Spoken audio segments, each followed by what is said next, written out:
students to be production technicians. After the wells are in the ground, you need somebody who knows how to run pipelines and how to take care of the wells and how to deal with them as they age, how to deal with dehydration issues on the gas itself and compressor stations. And that little niche of the overall job market is what Lackawanna College is focused on and what we teach at our campus. There are, my gosh, any number of jobs and careers for people who are interested in getting into this business. Like I said, we're over just exit 219 on I-81, so you may have to drive by there on the way home tonight if you're headed south, but feel free anytime you're in the area if you want to stop by the campus and come up and see us.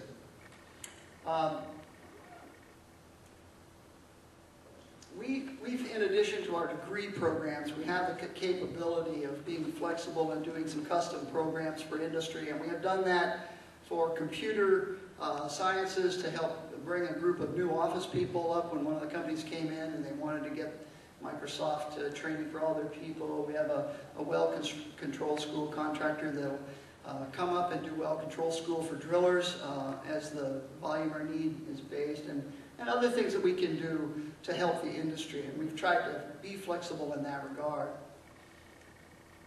We have a great deal of support from the gas industry and the contractors and the people who supply and subcontract to the gas companies for our operation.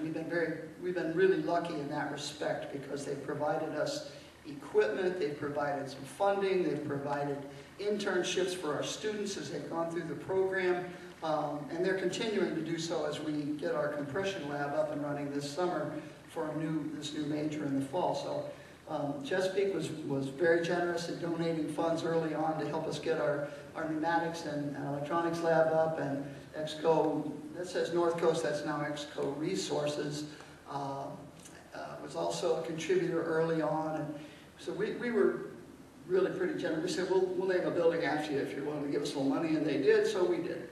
But we've had a lot of gifts from industry and a lot of support, and we're really helped by that, both in our curriculum and in our funding and in our internships. We couldn't do this without them. Picture some of our graduates and some of our existing class.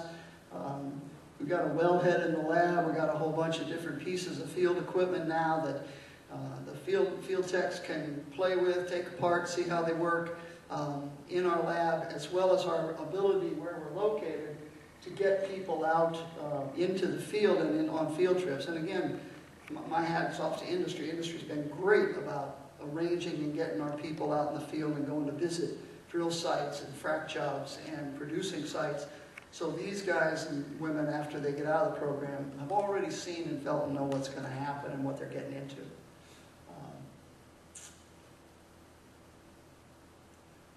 I think without my reading it all, you can kind of see what's included in our degree there.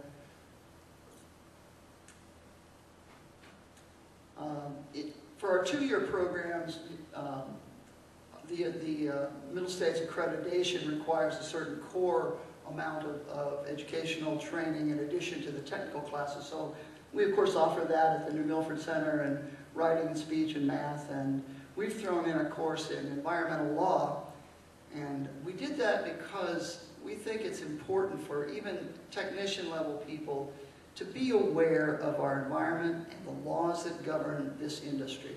We want these people, when they go out in the field, to have a clear sense of what regulatory bodies are above them, who's looking out for what they do, who they're liable to encounter in the field, what kinds of things they can actually affect, and what appropriate responses are when it comes to the environment. And I think that that's a part of our program that is unique, and I also think it's invaluable. I think the more we train people, whether it's petroleum engineers or whether it's technicians, about the environment and about the regulatory envelope that takes care of it and that you have to work within, the more productive and better those people are in the workplace. So we have both men and women in our program. Our average age is about 28. Most of our people are midlife or early midlife, people who have either been laid off or they're in a dead-end career, or they are looking to take the opportunity to get into a better job, which this industry certainly offers. And so we have a real variety. We start, our youngest are just high school graduates, but the great majority of our students are actually people who've worked for a while and are looking to change careers and get into the gas business.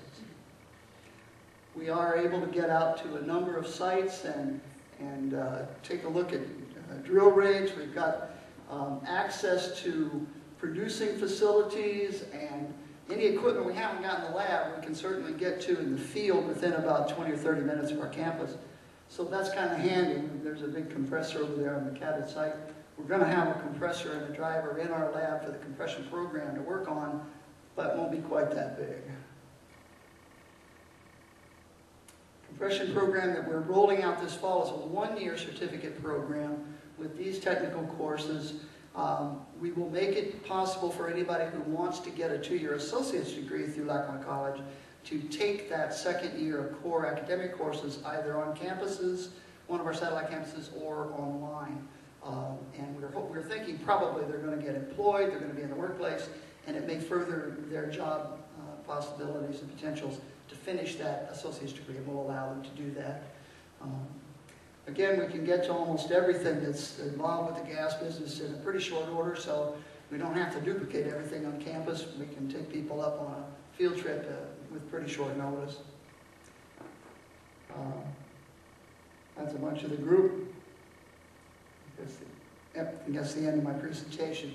We also have a computer lab on site, and we make a pretty big effort to try to make everybody pretty computer literate in Microsoft Office and applications and Excel and spreadsheets, since a lot of the industry data and operations are based on that platform. So those are the things we do.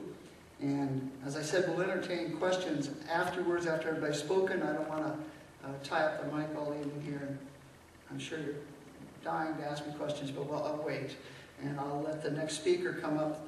We have a number of really good speakers for you actually this evening who've come out here to Westfield to talk to you. The first one, I believe, is going to be Amy Gilbert with Talisman Energy USA. They're based over here at the Horsehead's office.